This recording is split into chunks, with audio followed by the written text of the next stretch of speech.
guys. I figured that since we've reached over 1,000 days of warfare within the Ukraine, I thought it'd be worth explaining something with regards to why sanctions are not effective, efficient, or frankly do anything to really further the interests of an allied coalition or whatever nation is at play. Putting sanctions on an opposing force really is not a strategy. And I'm sure we'll continue to see the implementation of sanctions despite the evidence that they really are not, they don't bear any fruits of lessening the global tensions or leading to maybe in some cases regime change or reform or any drastic actions which have any impact on the status of international relations. So, to explain what sanctions are, they're economic penalties imposed on countries or against maybe their leaders or factions within said nations that are supposed to target their ability to make money. This comes in the form of trade restrictions, financial penalties such as freezing their assets or capital restraints, travel bans, embargoes, things of that nature. And this has been a tactic that the international order has been using for what feels like time immemorial. Now, the main countries that probably come to mind when you hear the word sanctions is Russia, North Korea, Iran, Venezuela, those odd outlying nations that don't seem to conform with the international rules and laws that were in place on the globe following World War II. And while it might seem that, oh, it's really good that most of the world is uniting to limit the amount of money and assets that these rogue nations can acquire, they really have no long-lasting effect that changes the dilemmas we find ourselves in with these countries. In particular, the leading components of a lot of these nations live lives of luxury.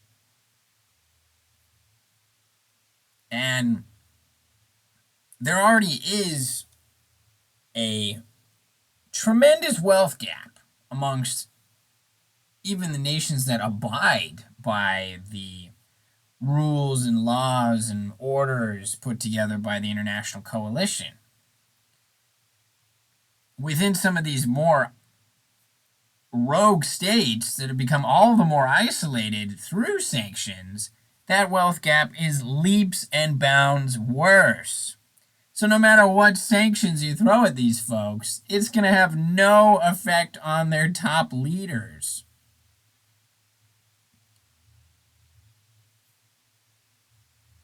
And as clearly demonstrated by a number of results in the way elections tend to go, frankly, most people, they only care about the economy. If the economic conditions are favorable, they'll vote for whoever the incumbent is. If the economic conditions are not favorable, they'll want change. As the phrase goes from Bill Clinton's administration, it's the economy, stupid.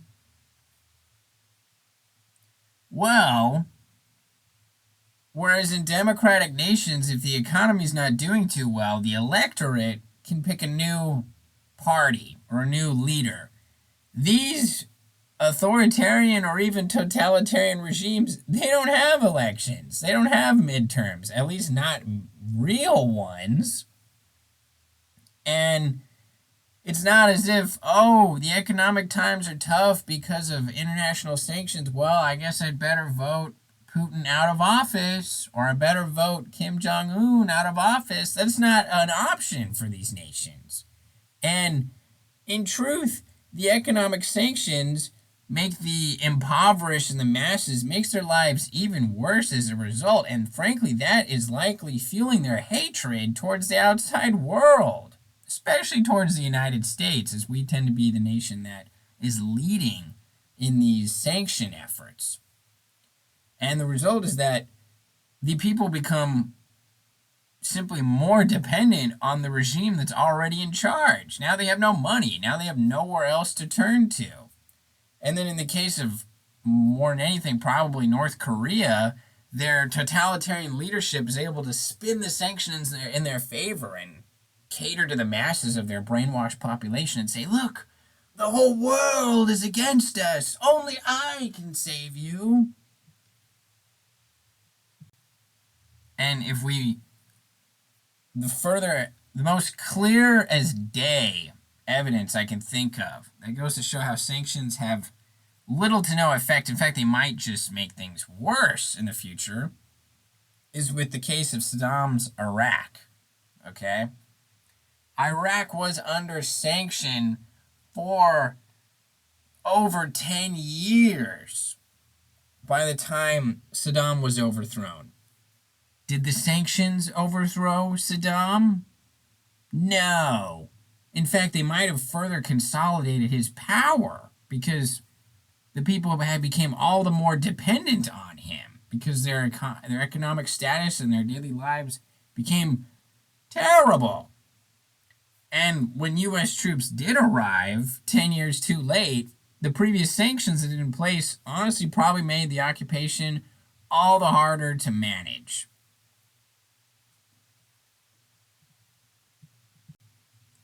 So ultimately, what is the solution here?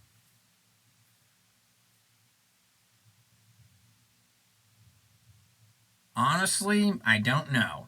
I would lean more towards the capabilities and potential in diplomacy and cultivation of soft power, because I truly think that sanctions are largely inefficient and discredit soft power.